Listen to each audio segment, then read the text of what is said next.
Good morning, Sharon from Butterfly Lullaby, and it's the 18th of April 2020, and I just wanted to show you my Japanese knotweed garden and to prove to you that actually it doesn't take over your whole garden.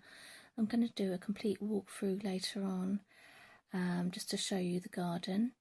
So first of all, here's a picture of where the knotweed was coming into my garden from my neighbour's garden next door, my new neighbour.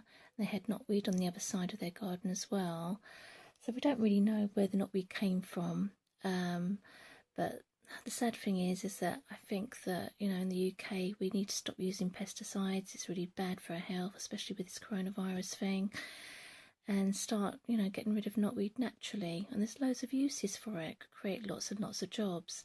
So here's a list of things here that I've just listed on this photograph, and there's more in my blogs if you want to see it.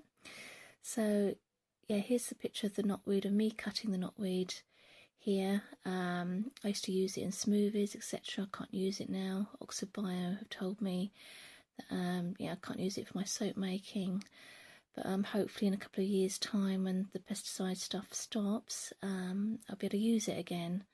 So I just think it's very unfair that you know, my rights have been waived here, because, you know, it kept me really healthy, which I can prove.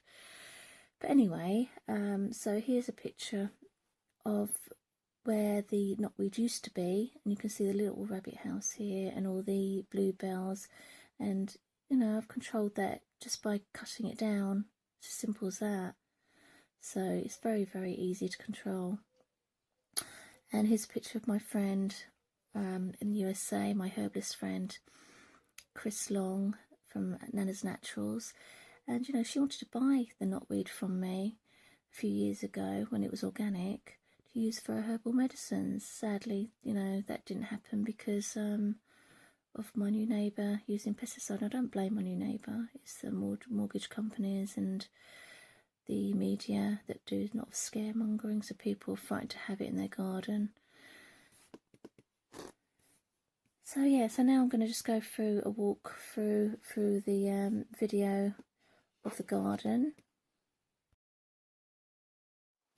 So here's my patio area, and as you can see, there's no knotweed growing through the patio at all, and I've just got normal plants growing and peppermint, etc.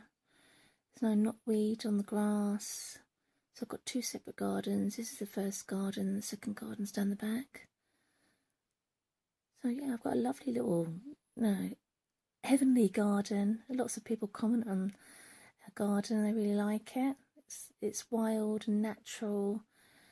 You know, I stopped using pesticides years ago because I knew it was bad for the bees and the birds and, you know, the wildlife, and also, excuse me, it's not good to have that sort of stuff, you know, when you've got children either, you know, or pets. I just don't understand why you'd use it. And as you can see, you know, I don't use any pesticides, but I'm managing to control, you know, slugs, etc. I use sawdust to control the slugs. That's all the sawdust bits down there. So I've planted new plants and they're not getting attacked by slugs. You can use peppermint. There's all sorts of ways to control pests and things you don't want. It's my phone going off. So as you can see in the grass there, there's no knotweed at all. I haven't cut the grass this year. There's where our little bunny rabbits used to run around. That's where they've been buried, sadly.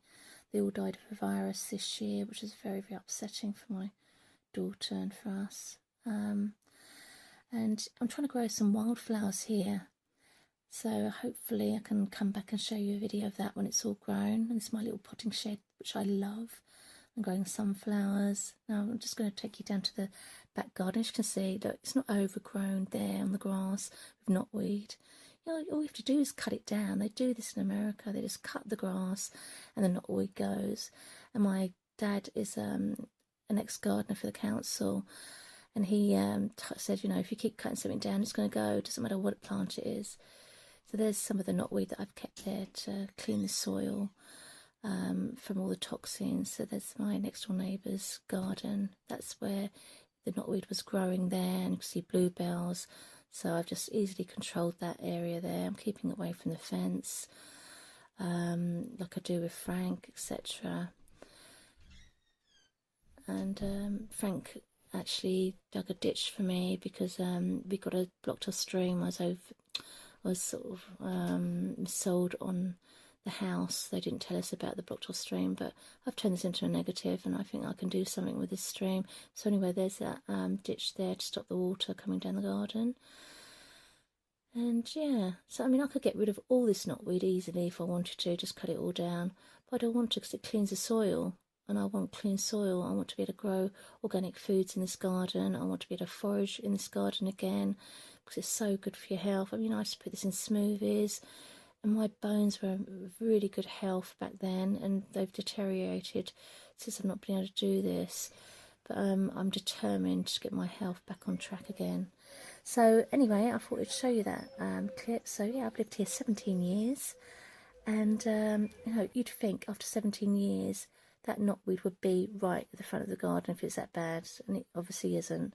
So I'd love to hear your comments, and I want to make new knotweed friends. You know, I've got my lovely American knotweed friend over in the USA, and she's growing knotweed in her garden now for herbal medicines, smoothies, food, etc. So, you know, I'd love to hear your thoughts. Take care. Have a wonderful day.